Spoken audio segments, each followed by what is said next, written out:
Hey everyone, it's Dr. Ramani. So let's talk about how vulnerable narcissistic folks slowly turn you not only into their supply, but also into basically their pacifiers.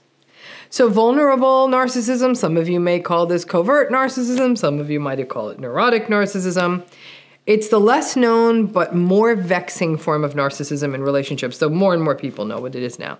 Instead of the grandiose, extroverted, charming, charismatic, bragging, look at me narcissism, which is sort of our traditional take on narcissism, it's more of a victimized, resentful, sullen, passive-aggressive, woe is me, malcontented, irritable, at times even socially awkward form of narcissism.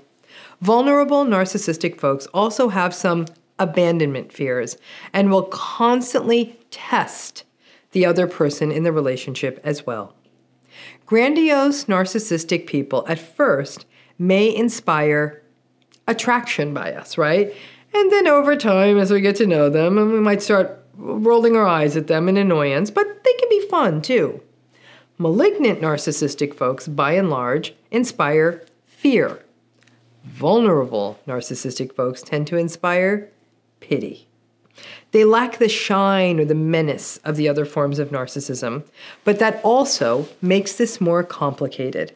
You may vacillate between being endlessly frustrated at the vulnerable narcissist, but then feel really guilty if you find yourself getting mad at them. And vulnerable narcissistic folks are absolutely excellent at being the victim, behaving as though they were wronged, and pulling stunts like the silent treatment.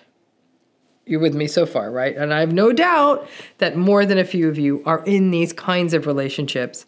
But for a long time, you didn't have a name for this pattern. You may have even felt like a bad person for being frustrated and angry with a person who was like this. And you might even have found yourself vacillating between anger and pity for them. Well, here is something that frequently happens in these vulnerable narcissistic relationships. And after I say it, drop in the comments if this happened to you, right? They will test you. They will poke and poke and poke you some more, and then say something to you like, you really don't like me, do you?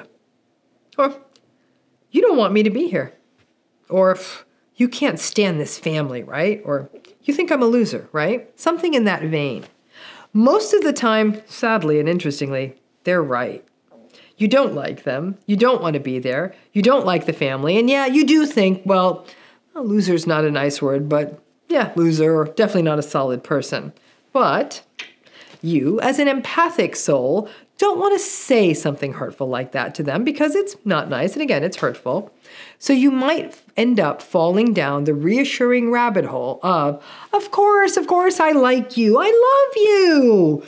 You may even go a bridge further, especially if this is your parent and there was a time when you were a child that you would have had to win them over for survival and attachment reasons and say, oh my gosh, no, you're great. And you may even go even further and either apologize or put yourself down and say things like, oh, I'm so sorry I don't show it more. It's me. It's me. I have an avoidant attachment. I don't always show my appreciation. So a couple of things then happen. The vulnerable narcissist is rewarded for their manipulative, victimized banter and saying stuff like, you really don't like me. It also plays on your empathy, and whether for trauma-bonded reasons or you just being nice, you will let them know, no, it's me, it's not you. Yes, it is. And then you'll say, I'm sorry, which will end up leaving you feel ashamed and frustrated and angry. And they have now been rewarded for this behavior. And guess what? Because they've been rewarded, they're going to do it again. Grandiose narcissistic people, in a way, they're really more transparent. They'll say stuff like, aren't I amazing? Or come on now, everyone, tell me how great I am. Or they'll be willing to put stuff on social media designed to get them validation and admiration and cause envy in other people, and they're really good at tooting their own horn. Malignant narcissistic people get their validation by knowing that people are a little scared of them, and they fall into line just to avoid their wrath. But with the vulnerable folks, they get their supply through this passive-aggressive manipulation. Ultimately, you are telling them that they're great or wonderful, or reassuring them that you want to be there with them. This whole thing pushes you into a deeply inauthentic space of saying things that are frankly patently untrue for you, but you may be saying them out of guilt, pity. Perhaps when you were a child, you said them out of fear, or because you want your parent to know that of course you love them and are afraid that they will go silent on you if you didn't reassure them. This sort of reassurance mess can become almost automatic in these relationships. And you aren't doing it out of the sort of menacing fear you might be experiencing like a person would in a malignant narcissistic relationship, but rather you may be doing this because you feel bad. Vulnerable narcissistic folks are complicated because it's not unusual for there to be some other psychiatric or psychological issue happening, depressed moods, a fair amount of anxiety. People who are vulnerable narcissistic folks may even have potentially some more complex histories of trauma, neglect, or other difficult histories. Vulnerable narcissistic people, you're not going to see that same kind of glib, charismatic arrogance that we often see in grandiose narcissistic folks. And instead, what we see is a person who is actually, they're actually pretty interpersonally unskilled.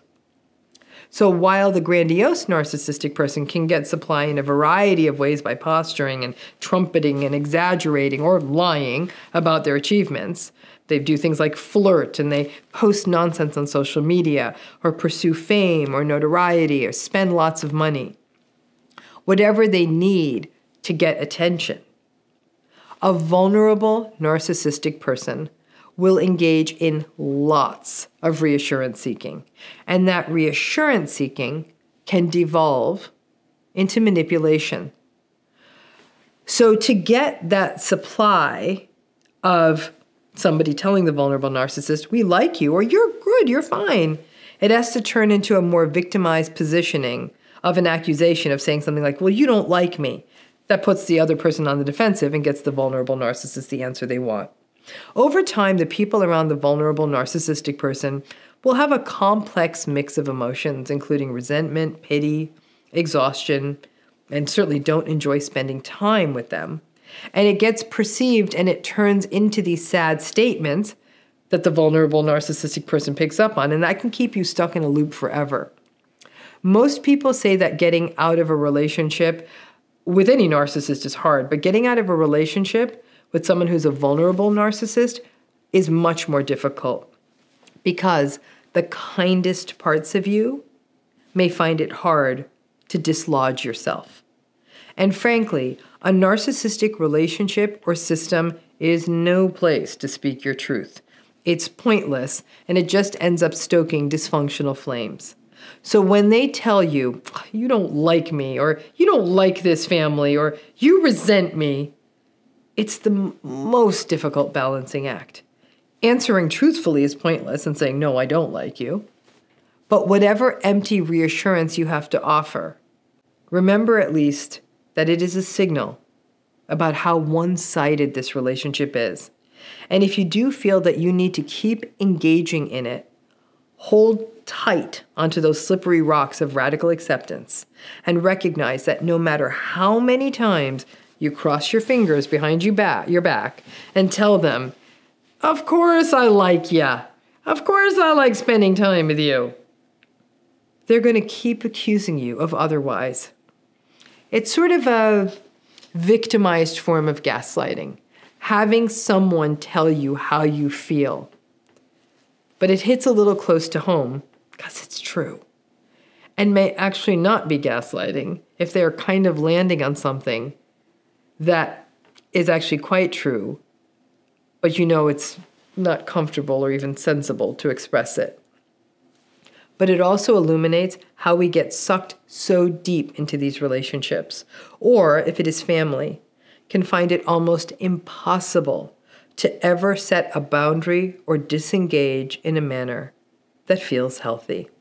So any of you have gone through this, Again, drop it in the comments. But I'm hoping that shedding some light on this can help you know you're definitely not alone, and it is a tough cycle to extricate from.